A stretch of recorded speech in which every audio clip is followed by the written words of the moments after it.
Have you ever sat alone in a quiet room and wondered why the world feels so distant from you now? Have you ever watched familiar faces slowly fade away, even though you tried to be kind, patient, and sincere? Loneliness can feel like rejection. It can feel like something has gone wrong. Many people believe that when life grows quiet, something important has been taken from them. But sometimes, nothing has been taken at all. Sometimes, space is being made. This is a story about loneliness, faith, and how quiet seasons shape a heart in ways noise never could. Stay with it until the end, because what unfolds may change how you understand your own silent moments. In a peaceful countryside village, where narrow dirt paths curved gently between modest houses and wide fields moved like soft waves under the wind, there lived an elderly woman named Eleanor. She walked slowly and spoke with a calm, steady voice, but her presence carried a deep warmth that made people feel at ease. Her home was small, built of aged wood, with a simple roof, yet anyone who stepped inside felt a sense of rest. Eleanor believed that goodness lived wherever love was practiced, and she tried to make her home a place where kindness never ran dry. There was a time when Eleanor's life had been full of sound and movement. Her husband, Thomas, had been strong and cheerful, a man who laughed easily and worked the land with pride. Their daughter, Clara, was curious and bright, always asking questions about the world and about faith. Together they worked their garden, shared meals at a narrow table, and prayed quietly before sleep, dreaming simple dreams that felt complete. Eleanor often thanked God, not for abundance, but for enough love, enough peace, enough reason to wake each morning with gratitude. Then one winter, sickness arrived, without warning. Thomas grew weaker with each passing day. Eleanor stayed beside him through long nights, holding his hand, feeding him slowly, and whispering prayers she had learned in childhood. Some nights she begged for healing, other nights she only asked for closeness. When Thomas passed away one pale morning, the house felt suddenly too large, too still. Eleanor cried alone, her face buried in her hands, asking why love had to leave such an ache behind. Yet even in grief, something unexpected stirred. Alongside the pain came a quiet awareness, as if she was being reminded that presence does not disappear when people do. The silence hurt, but it was not empty. After her husband's passing, Eleanor's body slowed. Her hands trembled when she worked, her back bent under years of effort.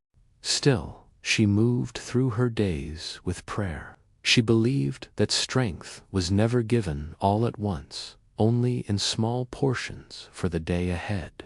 When Clara grew older, she left the village to find work in a distant city. She promised to return often. At first, she did. Her visits were filled with laughter, stories, and noise that briefly filled the house again. But as time passed, her visits became shorter, then rarer. Eventually, seasons changed, without her returning at all. Eleanor learned to eat her evening meals alone. She learned the sound of the wind outside her window and the way silence settles at night. Some evenings, loneliness pressed heavily on her chest, and she whispered softly, asking if this was what remained for her. Each morning, though, she rose before the sun, washed her face, lit a small lamp, folded her hands, and gave thanks for another day. Eleanor never asked for loneliness to be removed. She only asked to remain useful. She cooked simple meals, cleaned her small home, and tended her garden, where she felt closest to God as her hands touched the soil. Children passing by often stopped near her gate. She welcomed them with bread, fruit, and patient listening. She treated their small worries with care, believing every heart deserved to be heard. Some villagers wondered why she gave so much when she lived alone. Eleanor would simply smile and say that quiet does not mean empty when love is present. Even animals seemed drawn to her home. Birds rested on her roof. An old, thin dog waited near her door each day. She stroked its head gently and said that love always finds those who need it. One summer, Clara returned from the city looking tired and restless. She watched her mother moving slowly, still serving others with what little strength she had. Confused and uneasy, she asked why Eleanor worked so hard when people might forget her. Eleanor looked at her daughter with soft eyes and said that being remembered was never the goal. As long as love could still be given, she was never alone. Clara struggled to understand. To her, loneliness felt like failure. A full life, she believed, was measured by noise and constant company, not quiet service.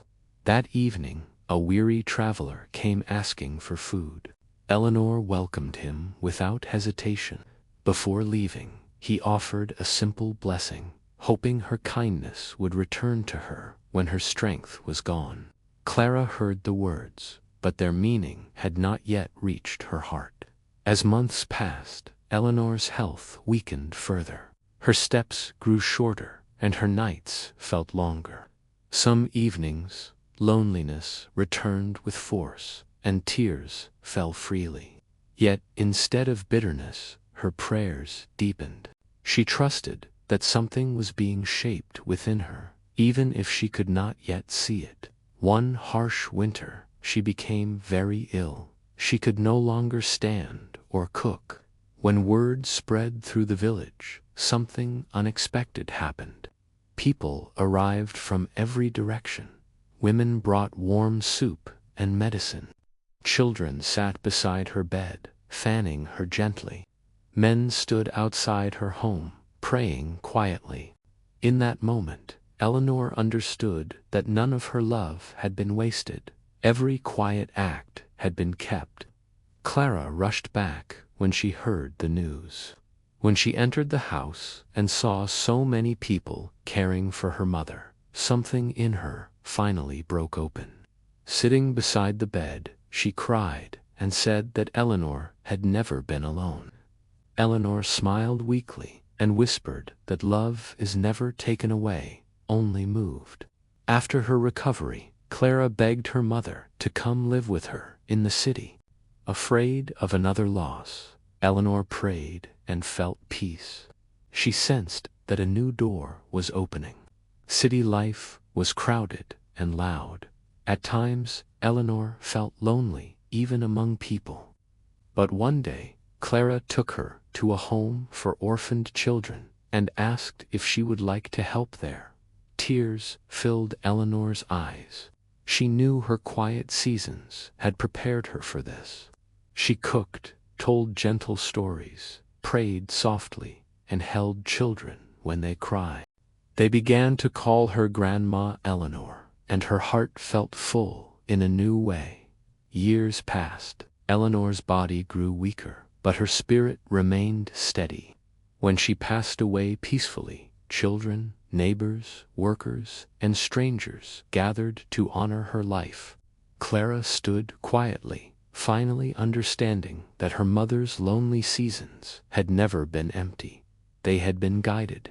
Love given in silence had found new places to live. Here is a small practice you can carry with you. The next time loneliness appears, do not rush to fill it. Sit with it for a moment. Ask what it might be making space for. Ask who might one day need the love you are learning to hold now. Let quiet teach you, just as noise never could. Loneliness is not punishment, it is preparation.